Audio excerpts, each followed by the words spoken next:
Hello and welcome to our video on the European Union. Let's go ahead and get started. Alright, the European Union is an example of a supranational organization that integrates the states of Europe together. And again, this organization is called the European Union. And again, the European Union can also be called an international organization. Alright, so brief history here of the European Union. Europe's been trying to integrate for a very long time. That kind of comes to a head following World War II with the amount of destruction and the aftermath of that devastating, or the second of those two devastating world wars. This consolidation and integration was really necessary in fixing the economies of Europe. So they had in 1949 the Council of Europe, that was the first, and then the European Economic Community, and that was the common markets that was put in place in 1957 that eliminated tariffs in Europe. So again, something a lot like NAFTA in North America. The European Community was formed in 1965. This one tackled some other issues outside of economic integration like atomic energy. Growth has not really been steady. It's been kind of up or down, and it depends on the situation, on how much power or how long these groups had influence. That takes us to 1991 with the creation of the actual modern European Union. And it was really bolstered again by a crisis, the fall of the Soviet Union and the destabilization of Eastern Europe. So in 1991, the Maastricht Treaty was passed, and this was really the gateway to the modern organization, and it was much more encompassing than just economic integration. It integrated monetary policy, foreign affairs considerations, put in place some issues with national security consolidation down the road, dealing with transportation concerns, the environment, justice, and of course tourism. So much larger than the former attempts. The treaty also really establishes the three pillars and these spheres of authority. These have been kind of merged together by a later treaty, the Treaty of Lisbon, which we'll talk briefly about, but they still are kind of the cornerstone of what the European Union touches on. First is trade and economy, and definitely the most successful portion of the European Union deals with the unity of monetary policy, creating a large national central European bank and using one currency, the euro. Justice and home affairs, again, some consolidated issues surrounding the justice system with policies governing the uses of asylum between countries, crossing of borders, immigration, and of course cooperation with both crime and terrorism. And then finally, common security. The common defense portion of the European Union is something that really hasn't been developed much. There's been discussion and some considerations, but not much development there. All right, so there's the European Union. All right, more than 500 million people live in the European Union, and it includes 28 countries. There's been steady growth in the European Union beginning since 1957. We'll go back to that point with 6 members. Today there are 28 members, and in continental Europe, really Norway and Switzerland are the only non-members. All right, so Western Europe has really embraced the European Union. For entry into the European Union, a country has to display a stable and functioning democracy.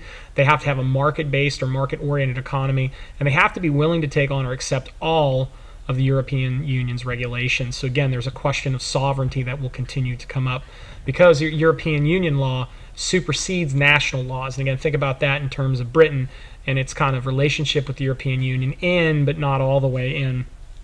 The European uses something called qualified majority voting.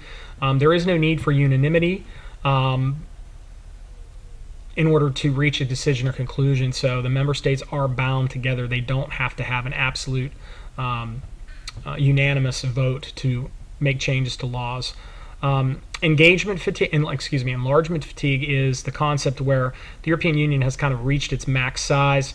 Adding new countries really isn't going to benefit the older or current members. So there are many out there that believe the European Union is really not going to grow much more. All right, here's a quick snapshot of the European Union structure, and we're going to talk about these largest components, which consist of the Council of Ministers, the European Commission, the European Parliament, and the Court of Justice. There's 4 pretty large areas here that we're going to quickly discuss. The Commission has 28 members, 1 from each of the member states, and this 1 member is supported by thousands of civil servants. These commissioners take the responsibility of any particular area of policy. This is the most European of the groups inside the European Union, and the members do swear allegiance to the European Union, to kind of bind them to this organization away from their countries. It really works like a big national cabinet. So a lot like the President's cabinet, the Commission works like the Europeans' cabinet. Very, very, very powerful. It's responsible for expanding the European Union and how its power has grown over the last few decades. Another organization is the Council of Ministers, and this really maintains the power of the states. So again, the committee is going to be the bureaucracy. The Council of Ministers is going to represent the power of the individual states. Made up of foreign ministers, also includes the President of France and all of the other prime ministers of the 28 member countries. They meet as a group every 6 months as what's called the European Council. And the Council is there to approve legislation that might be pushed forward by the Commission. Each country is going to receive a specific number of proportional votes in order to participate here in the Council of Ministers, and that's based on population. Another big component here of the European Union is the President of the Council. This is the principal representative of the European Union on the world stage, so he's the face of the European Union, and he also presides over the work of the European Council, and that was a position that was formalized by the Treaty of Lisbon in 2009, and the current president is from Belgium. All right, you can see here I mentioned a proportional voting based on population, distribution of votes. So Germany, France, Italy, United Kingdom, they have 29. Spain and Poland, 27. Romania, 14. Belgium, Czech Republic, Greece, Hungary, and Portugal each have 12. As you can see, as the size of the country decreases, the number of votes decreases. Another big component here of the European Union is the European Parliament. Very little power. Members of the European Parliament are elected by the people of their respective countries about 5 years, and voter turnout is dismal. This is really the only democratic body inside the European Union. All of the other large policy positions are appointed positions. So you see this concept of the democratic deficit. You know, a lot of people argue, well, the European Union isn't really democratic because they don't have democratic bodies and elements. It's just the European Parliament, and it's really weak. The European Parliament can propose legislation, and they also can reject proposals from the Council, but the Council always has the trump card to be able to override the European Parliament. Okay. You will find here a little bit of imbalance where in the European Parliament the smaller states do have comparatively a little bit more power because of their small size and the number of votes that they actually have. The final of the four big elements of the European Union is the European Supreme Court, or Court of Justice. It is the Supreme Court, and it hears about 400 cases a year, and it does have the power of judicial review. It is very powerful. It interprets European law from state to state. It has the power to limit national sovereignty, and it also creates that power of the European Union over its member states. It has huge jurisdiction. It can settle disputes inside the European Union between the Commission, the Council, and the Parliament. It can settle disputes between member countries, private companies, and even individuals. There are 28 judges on this European Court of Justice, and there's one from each state. Policy-making power. All right, so what does the European Union do? One, the European Union has creates, and maintains an internal market. The EU has removed much of the old tariffs and the trade barriers amongst its members, so trade can flow freely from country to country. Most professional licenses, like doctors, lawyers, dentists, are accepted in each country, so if you get your license and your certification in the Netherlands, you can go ahead and you can move into Germany and practice. One thing that comes up here is chocolate. I have the question mark there. Huge discussion over chocolate, what can be called chocolate. The British enjoy making chocolate that's a lot like our chocolate here in the United States. A lot more milk, less cocoa, and some would consider it's not real chocolate. And again, we call it milk chocolate. In Belgium, they make what is traditionally chocolate. And they were kind of insulted that British companies were selling, candy bars and having great sales, calling it chocolate, and that had a big disaster. It had a very big impact on Belgian chocolate sales. So the European Union had to kind of come in and smooth things over and lay some groundwork for that relationship. All right, the second focus there is the Union of Monetary Policy. This is the most important and most successful of all of the things that have done by the European Union. Interest rates and fiscal policy is passed by national banks on to the European Monetary Union and its central banks. So the states do give up sovereignty of controlling their markets because they turn over that setting of interest rates and the establishment of fiscal policy to those European Union countries. Okay, there are only 3 countries out there that do not use the euro. That's Britain, Sweden, and Denmark.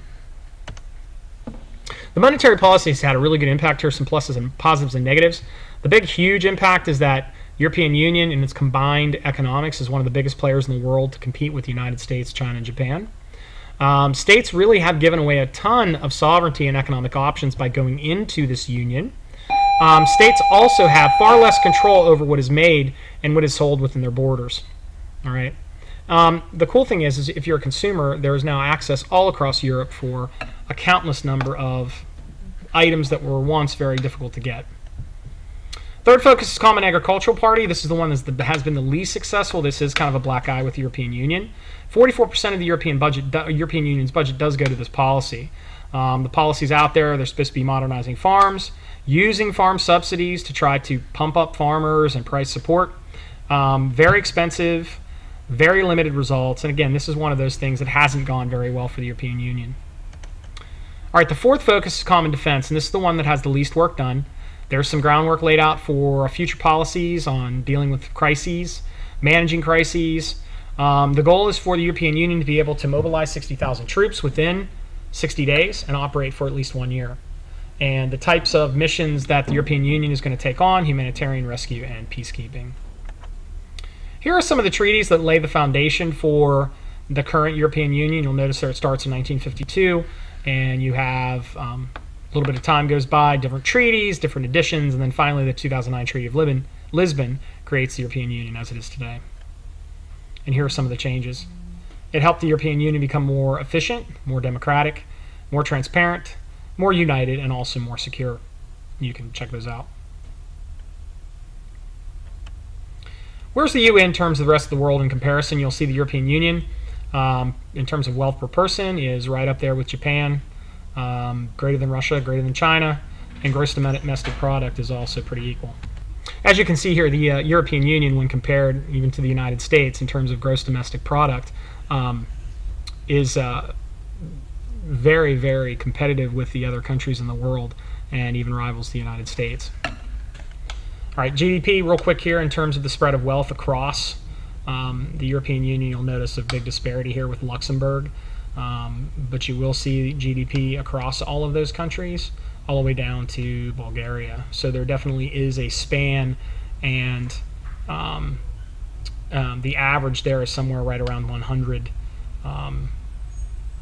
to kind of show the distance between the two ends of the spectrum.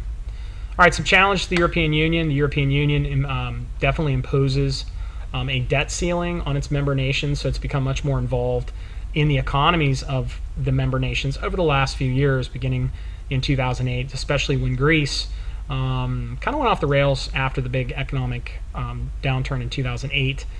Greece exceeded some of those EU regulations or limits. The EU stepped in and offered a bailout deal in form of a loan. And again, exchange, the Greek government had to make cuts to salaries and institute an austerity program. So again, you kind of see here the amount of sovereignty that countries can lose in dealing with the European Union to be a member. To reap the rewards, you have to pay that price of losing some of your sovereignty. Several other member countries have had to also institute austerity. We're talking about Ireland is another good example here of trying to balance its debt in terms of what it agreed to when it joined the European Union. So there are some challenges moving forward, and a lot of it has to do with sovereignty and how much power a country is going to have in terms of its own self-determination. And one of those issues is that the countries differ in. Some countries are more for economic liberalization. The newer countries are generally a lot more open to more market-oriented economics, where some of the older countries are use the markets, but also have a great deal of protectionism. There was some conflict over the bailout with Greece, with the older countries and the newer countries, and the fact that Germany, the most economically powerful country by itself in the European Union, was looked at to provide a lot of support. The European Union is actually contemplating the use of some structural adjustment programs like what's provided by the World Bank and the International Monetary Fund for some of its own countries. So you see here a much stronger bond with member countries and economies with that European Union group and the question of sovereignty. Finally, the European Union has really struggled with the way that Britain has kind of stayed on its own. It is a member of the Union, but it is limited. And, of course, the United States' relationship with Britain. Think about some of the concerns there with the war in Iraq. and the interplay there with most of Europe not wanting the United States to get involved and Britain allying itself with the United States. Thanks a lot for watching this video, and make sure to complete the Google form.